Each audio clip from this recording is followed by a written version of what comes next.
Mesdames, Messieurs, chers amis sérignanais, bonjour. Oui, un bonjour à vous toutes et à vous tous qui visionnez cette vidéo. Je voudrais tout d'abord vous exprimer le réel plaisir que j'ai, au nom de toute l'équipe de Sérignan avec vous, de vous souhaiter pour l'année 2014 tous nos vœux les plus sincères. À tous les habitants de Sérignan, recevez mes meilleurs vœux de santé, de bonheur, ainsi que pour l'ensemble de vos proches.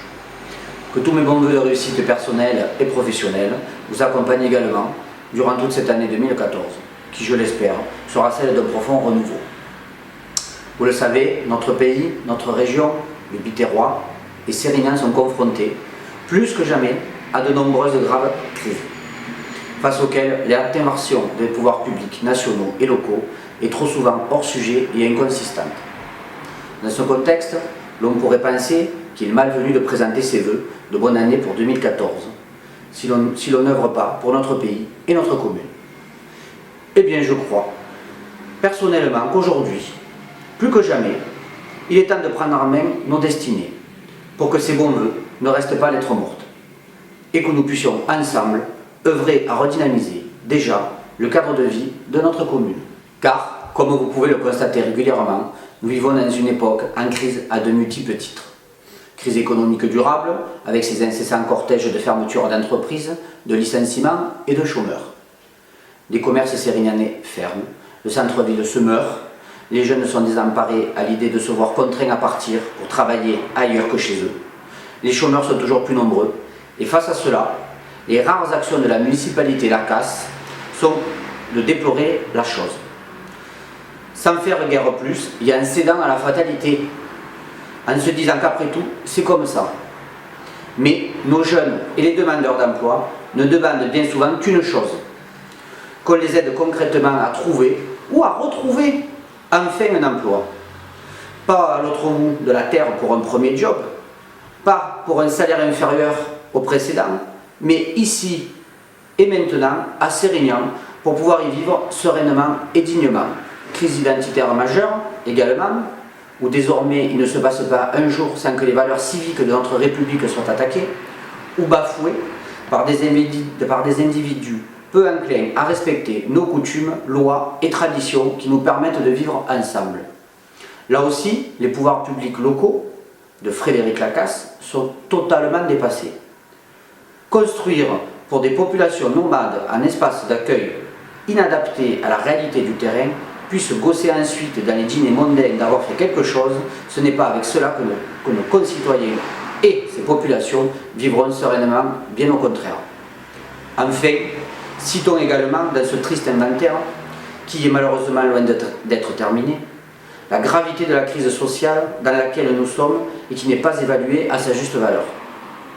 Quand j'entendais dans les médias qu'il y a quelques jours encore que le nombre d'inscrits comme bénéficiaires des Restos du Cœur avait dépassé les 1 million de personnes, j'ai tout d'abord, dans mon fort intérieur, loué les mérites de ce formidable bénévolat, palliant l'insuffisance des pouvoirs publics, puis je n'ai pu m'empêcher d'être révolté à la pensée que Frédéric Lacasse promettait de façon floue et vague l'hypothétique aide.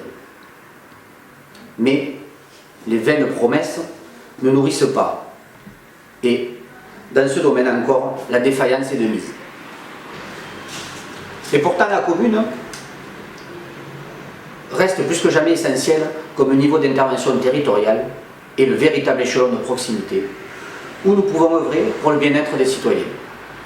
Or, depuis 2008, c'est à une action publique locale défaillante que Frédéric Lacasse nous a habitués, gâchant trop souvent les occasions de bien faire pour les habitants. Alors, parce que nous ne baissons pas les bras, comme certains, parce que face à l'aveu d'impuissance des actuels occupants de l'hôtel de ville, nous répondrons par des actes concrets et réalisables, et non par des promesses fallacieuses. Nous vous donnons rendez-vous chaque samedi du mois de janvier et le premier samedi de février pour continuer d'échanger et de partager avec vous les idées pour relever ces réunions. Notre programme, c'est le vôtre.